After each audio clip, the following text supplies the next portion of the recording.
पृथ्वी पर मनुष्य की उत्पत्ति कैसे हुई, किसके द्वारा हुई, शुरुआत में मानव की उत्पत्ति, मानव उत्पत्ति का क्या है राज, क्या कहता है विज्ञान मानव उत्पत्ति के बारे में।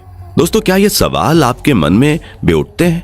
दोस्तों, आज हम इस वीडियो में मनुष्य की उत्पत्ति कैसे हुई इसके बारे में इंटरेस्टिंग जानकारी जानने वाले हैं। तो शुरू करते हैं आज का ये बहुत ही दिलचस्प वीडियो। फ्रेंड्स, इस रहस्य को जानने के लिए हमें 4 अरब साल पहले की दुनिया को जानना होगा। असल में आज की पृथ्वी से 4 अरब साल पहले की पृथ्वी बेहद गर्म थी, यानी कि यहाँ जलता हुआ लावा और मैग्मा पाया जाता था। उस समय पृथ्वी का अनुमानित तापमान 1000 डिग्री सेल्सियस से 1600 डिग्री सेल्सियस था। करीब 3.9 अरब साल पहले पृथ्वी का तापमान कम होना शुरू हुआ और इसी कारण यहाँ तेज बारिश हुई। ये बारिश कई सालों तक हुई। लगातार हुई इस बारिश से लगभग 80% भाग समुद्र में डूब गया। बाकी का 20% भूभाग ठोस होकर ठंडा होकर धरातल बन गया, जिस पर आज भी हमारा जीवन चल रहा है। इस भूभाग के कुछ बड़े हिस्सों के आपस में टकराने से धरती पर पहाड़ों का निर्माण हुआ। समुद्र के पानी में भाप बनी और पहाड़ों पर बारिश हुई, जिससे ग्लेशियर का निर्माण हुआ और धीरे धीरे पृथ्वी बेहद ठंडी हो गई। इसी समय समुद्र में हो रही रासायनिक क्रियाओं से समुद्री सूक्ष्म जीव पैदा हुए। इसके करीब 30 करोड़ साल बाद पृथ्वी पर रहने लायक वातावरण बना, जो कि बेहद ठंडा था, जिसे हम हिम युग के नाम से भी जानते हैं। इस समय तक समुद्र में इतने समुद्री जीव जंतु हो गए थे कि वहां रह पाना बहुत मुश्किल हो गया था। इसलिए कुछ जीवों ने समुद्र से जमीन की ओर रुख किया और उन्होंने पाया कि धरातल पर जीवन के लिए कोई प्रतिस्पर्धा नहीं है। धरती पर सरवाइव करने के लिए उन्हें बस खुद को थोड़ा बदलना है। इस वक्त डायनासोर धरती पर आए। डायनासोर पृथ्वी के सबसे बड़े जीव थे। माना जाता है कि आज से 6.5 करोड़ साल पहले एक बड़ा एस्टेरॉयड पृथ्वी से टकराया, जिससे धूल का गुब्बार उठा और उसने सूरज को ढक लिया। तापमान गिर गया। डायनासोर्स का काल खत्म हो गया। डायनासोर्स तो मिट गए, लेकिन मैमल्स यानी स्तनधारी जीव ने खुद को इस महाविनाश से बचा लिया था। इतने बड़े महाप्रलय के गुजरने के बाद धरती पर फिर से सामान्य स्थिति हो गई। सतह पर फिर से नए पेड़ पौधे उगने लगे थे और बहुत सारी नई प्रजातियां जन्म लेने लगी। अब जो प्रजाति आई बस सीधे खड़े होकर चलने में सक्षम थी। लगभग 4.7 करोड़ साल पहले धरती के टेक्टोनिक प्लेट्स में हलचल हुई और महाद्वीप आपस में टकराने लगे। अब इससे हिमालय जैसे विशाल पर्वतों का जन्म हुआ। इन पर्वतों के जन्म से मौसम का पैटर्न बदलने लगा। पृथ्वी ठंडी होने लगी। नई नई नदियों का जन्म हुआ। 3 करोड़ साल पहले ग्लोबल कूलिंग हुई। घास के मैदान बनने लगे और जंगल घटने लगे। तब ऐसे जानवर विकसित हुए जो खुले मैदान में रहने के लिए उपयुक्त थे और उन्हीं में दूसरे जानवरों को खाने वाले जानवर भी विकसित होने लगे। 1 करोड़ साल पहले पृथ्वी वह रूप लेने लगी जिसे आज हम देख रहे हैं। 40 लाख साल पहले धरती की टेक्टोनिक प्लेट में एक बार फिर से हलचल हुई और अफ्रीका के पूर्वी इलाकों में एक नई पर्वत श्रृंखला का निर्माण हुआ। ये पर्वत श्रृंखला थी अफ्रीकन रिफ्ट वैली और इसके आने से इन जंगलों में आने वाली मौसमी हवा पूरी तरह से रुक गई और बारिश आनी बंद हो गई। दोस्तों, अफ्रीका के इन जंगलों में रहते थे एप्स, जिन्हें हमारा पूर्वज भी माना जाता है। बारिश के बंद हो जाने से यहाँ के जंगल सूख गए, जिसका सबसे ज्यादा असर इन एप्स पर पड़ा। जंगल सूख जाने से इन एप्स के लिए खाने की समस्या पैदा हो गई और इसीलिए अब ये पेड़ों से उतरकर खाने की तलाश में जमीन पर अपने कदम रखने लगे।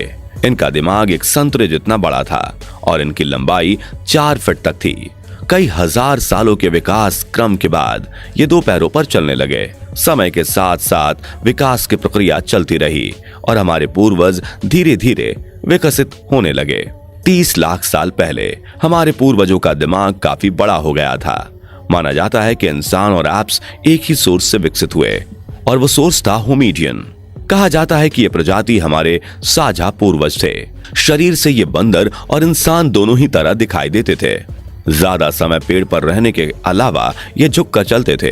हालांकि इनकी सटीक शरीर की बनावट कैसी थी वो किसी को नहीं पता, लेकिन एक बात तो तय है कि इंसान और एप्स को विकसित करने वाली प्रजाति यही थी। आगे चलकर ये ऐप्स और विकसित हुए। कुछ ऐप्स पेड़ पर ही रहना चाहते थे, जबकि कुछ ने विकसित होकर जमीन पर चलना शुरू कर दिया। जो अब भी पेड़ पर रहना चाहते थे वो बने गोरिल्ला, जो कि आज भी धरती पर मौजूद हैं, और आगे इन प्रजातियों में कोई खास विकास नहीं हुआ। लेकिन जिन्होंने विकसित होकर जमीन पर चलना शुरू कर दिया वो थे होमिडियन, जो आगे चलकर दो भागों में विभाजित हो गए। एक बने पैनपेनिस्कस और चिंपैंजी, जिनका डीएनए आज भी इंसान से 99% तक मेल खाता है, और दूसरे हुए होमो सेपियन, जो आगे चलकर इंसान बने। लेकिन होमो सेपियन से आज के विकसित मानव बनने में कई हजार साल गुजर गए। तो आइए इस कहानी के बारे में भी जान लेते हैं। विश्व के अनेक स्थानों पर मानव की खोपड़ियों और हड्डियां प्राप्त हुई हैं। वे लगभग 1.5 लाख वर्ष पुरानी हैं। आज से 10,000 वर्ष पूर्व तक आदि मानव झुंड बनाकर जंगलों में भोजन की तलाश में घूमता रहता था। फिर उसने पत्थर को हथियार की तरह इस्तेमाल करना शुरू किया। समय बीतने के साथ ही आदि मानव समूह में अन्य जानवरों का शिकार करने लगे थे। ये थे होमो इरेक्टस, जो अन्य जानवरों से ज्यादा होशियार थे। इन्होंने ही सबसे पहले आग का इस्तेमाल करना सीखा। आग की खोज इंसान के लिए सबसे बड़ी खोज थी। जानवरों का शिकार करके खाना, गुफाओं में रहना, यही आदि मानव की दिनचर्या हुआ करती थी। वहीं जंगली जानवरों के भय से गुफा के बाहर दरवाजे पर आग जलाकर अपनी रक्षा करता था। पत्थर से ही आग जलाता था, पत्थर के ही बर्तन और औजार का उपयोग करता था।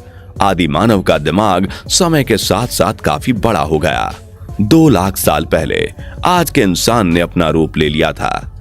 इंसान ने बोलना शुरू कर दिया था। पहली बार कोई जानकारी एक से दूसरे इंसान तक या एक से दूसरी पीढ़ी तक पहुंचने लगी थी। यही वो आखिरी विकास क्रम था जिसके बाद विकसित होकर आज का मानव बना, यानी होमो सेपियंस। जैसे जैसे मानव को अपने आसपास की वस्तुओं का ज्ञान होता गया, वैसे वैसे वह अपने लिए और सुविधाएं जुटाने लगा। प्रारंभ में मनुष्य को कपड़े पहनने का ज्ञान नहीं था। वह पेड़ की छाल, बड़े बड़े पत्तों और जानवरों की खाल से ठंड के समय अपना बचाव करता था।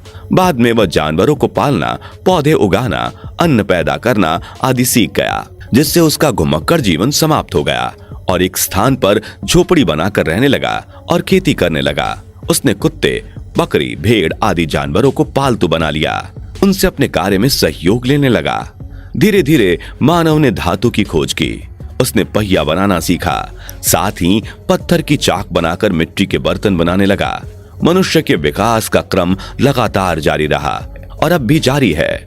यह एक अनवरत चलने वाली क्रिया है जो शायद तब तक चलती रहेगी जब तक यह धरती है। तो दोस्तों, ये थी धरती पर जीवन के आरंभ की कहानी, मनुष्य के आदि मानव से आज तक के आधुनिक मानव बनने की कहानी। आशा है आपको हमारा आज का ये वीडियो पसंद आएगा। तो फ्रेंड्स, आज की वीडियो के लिए बस इतना ही। अगर आपको ये वीडियो पसंद आया हो तो इसे लाइक और शेयर करें। ऐसे इंपॉर्टेंट और नॉलेज वाले वीडियोस के लिए चैनल को सब्सक्राइब और फेसबुक पेज को फॉलो जरूर करें। Thanks for watching.